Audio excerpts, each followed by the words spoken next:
उपमुख्यमंत्री एकनाथ शिंदे यांच्या गावाजवळच कोट्यावधींचा ड्रग साठा।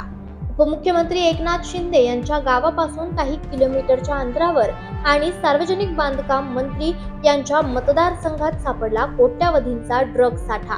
राजकीय वर्तुळात खळबळ तर गुन्हेगारांची उडाली झोप। जावळीतल्या सावळीत एमडी ड्रग्ज फॅक्टरीचा पर्दाफाश। सावळी गावात मुंबई क्राईम ब्रांचचा मोठा छापा। सातारा जिल्ह्यातील जावळी तालुक्यात सावरी या गावात मुंबई क्राईम ब्रांचचा मोठा छापा टाकण्यात आलेला आहे। एका शेडमध्ये एमडी ड्रग्ज तयार होत असल्याची प्राथमिक माहिती पोलिसांना मिळाली आहे। या माहितीच्या आधारे पोलिसांनी नियोजन करून छापा टाकला असता या छाप्याच्या कारवाईत 3 कारागिरांसह एक स्थानिक व्यक्ती असे एकूण 4 जण पोलिसांच्या ताब्यात घेण्यात आलेले आहेत। याआधी मुंबई आणि पुण्यातील कारवाईनंतर संशयित आरोपींनी सावळी गावात एमडी ड्रग्ज निर्मिती सुरू केल्याची माहिती समोर आली होती। त्यानंतर ही धडक कारवाई करण्यात आली।